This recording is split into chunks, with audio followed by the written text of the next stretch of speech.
اعوذ باللہ من الشیطان الرجیم بسم اللہ الرحمن الرحیم۔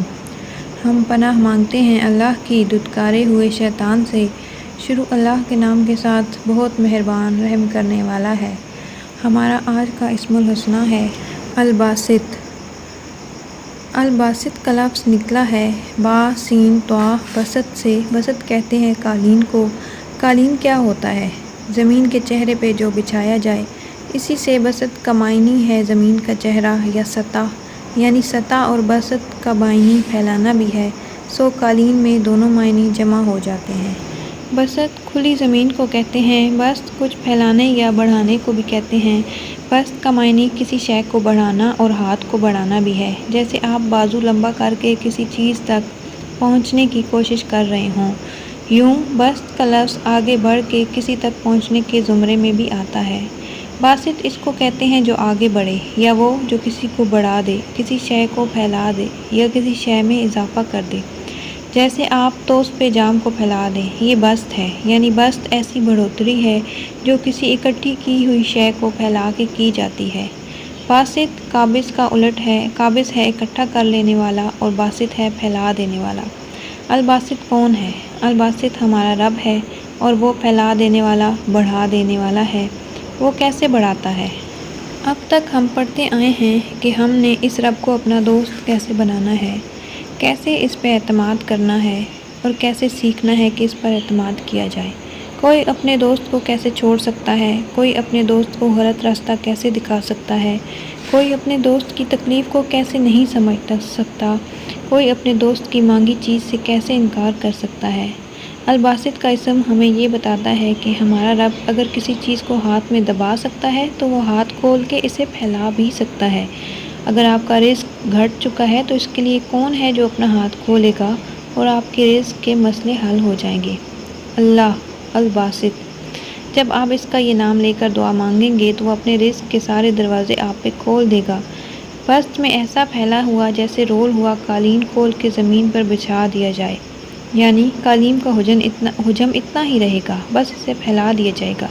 پہلے اس کو اکٹھا کر کے رکھا گیا تھا، ایسے ہی آپ کے نصیب کا رزق اس کے پاس موجود ہے۔ آپ کیوں مایوس ہوتے ہیں؟ وہ کامیابی دکھائی نہ دے تو کیوں دل چھوٹا کرتے ہیں؟ وہ اسی میں سے پھیلائے گا جو اس کے پاس پہلے سے موجود ہے۔ آپ کا رزق، آپ کی خوشیاں، آپ کے حصے کا انسان، سب اس کے پاس موجود ہے۔ اس نے صرف ہاتھ کھولنا ہے۔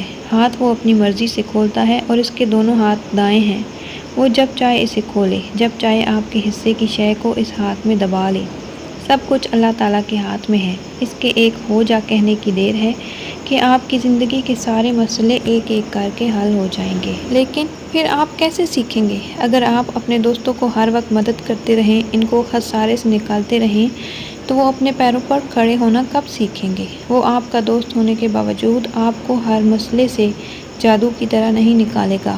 دنیا بنی ہے کاز اور فیکٹ کے قانون کے تحت۔ وجہ ہوگی یعنی کوئی کام ہوگا تو اس کا اثر بھی ہوگا۔ وہ آپ کی حالت بدلے گا جب آپ اپنی حالت خود بدلیں گے۔ وہ آپ کا مسئلہ مکمل تب حل کرے گا جب آپ اس مسئلے کو حل کرنا شروع کریں گے۔ وہ آپ کو روشنی نہیں دکھائے گا، وہ آپ کو ماچس کی تیلی کی سمت دکھائے گا۔ روشنی آپ نے خود جلانی ہے، لیکن یہ آپ تب کر سکیں گے جب آپ کو یہ یقین ہوگا کہ وہ آپ کا ہاتھ تھام لے گا۔ آپ بیچ راستے کے نہیں گریں گے۔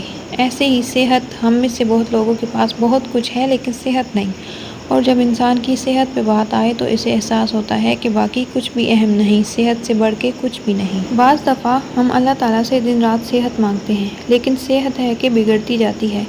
کبھی وہ ہماری اپنی صحت ہوتی ہے، کبھی ہمارے کسی بہت اپنے پیارے کی، جو ہماری آنکھوں کے سامنے موت کے منہ میں جا رہا ہوتا ہے، اور مانگتے مانگتے ہم تھکنے لگتے ہیں کہ پتہ نہیں اللہ ہمیں کب ٹھیک کرے گا۔ کبھی یہ دل کی صحت بھی ہوتی ہے۔ دل کسی انسان کے قبضے میں ہوتا ہے اور اس کو رہائی نہیں مل رہی ہوتی، یا رہائی مل جائے تو اگلا مرحلہ سنگین ہوتا ہے، زیادہ سنگین، کیونکہ دل ٹوٹے بغیر تھوڑا ہی رہا ہے، اور ہم ہر وقت اس ٹوٹے مجروح دل کی شفا مانگتے ہیں۔ شفا کی دعائیں اچانک سے سامنے نہیں آ جاتی، شفا ملنے میں وقت لگتا ہے، کیونکہ دنیا کاز اور ایفیکٹ کے قانون کے تحت کام کر رہی ہے۔ ہم ایک عمر اپنی صحت کا خیال نہیں رکھتے، پھر جب جسم ڈھلنے لگتا ہے تو وہ دعاؤں سے ٹھیک نہیں ہو سکتا۔ اس کے ساتھ محنت کرنی پڑتی ہے، علاج کروانا پڑتا ہے۔ دعا تب کام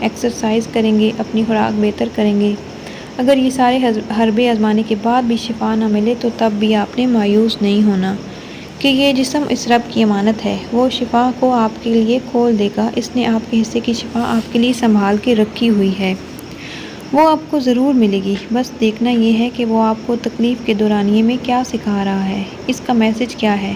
وہ خفیہ میسج ہماری ہر تکلیف، ہر آزمائش میں چھپا ہوتا ہے، ہمارے رب کا پیغام، وہ جو خاص ہمارے لیے ہوتا ہے، اس کی کوئی نشانی یہ ہو نہیں سکتا کہ کوئی تکلیف بے مقصد ہو، ہر شے میں کچھ نہ کچھ چھپا ہے، آپ کو اپنی زندگی کی پہیلی حل کرنی ہے، وجہ ڈھونڈنی ہے اور پھر آپ پہ شفا کے دروازے کھول دیے جائیں گے۔ بست کا ایک معنی تہیں کھولنا بھی ہے، یعنی انفولڈ کرنا، ہماری زندگی کی تہیں بھی اللہ تعالیٰ کھولتا ہے۔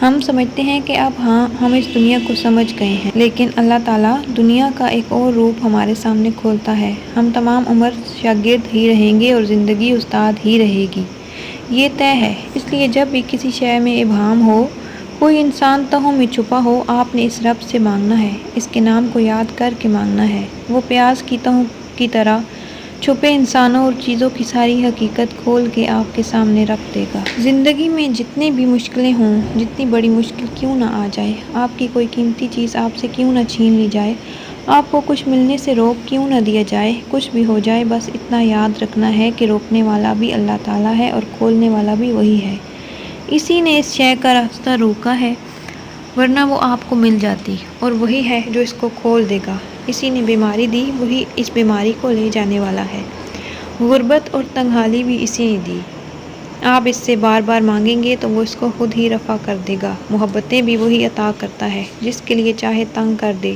جس کے لیے چاہے سارے زمانے کی محبت کھول دے، آپ کو جو بھی چاہیے بس اسی سے مانگنا ہے، اس کا یہ نام لے کر مانگنا ہے اور وہ ساری گرہیں کھولتا جائے گا۔ اور یہ تب ہوگا جب ہم اپنے رب پر بھروسہ کریں گے، جب ہمیں یقین ہوگا کہ سارے جواب اسی کے پاس ہیں، سارے حل وہی سمجھائے گا، سارے نقشے اسی کی طرف اشارہ کرتے ہیں اور سارے راستے اسی کی طرف جاتے ہیں۔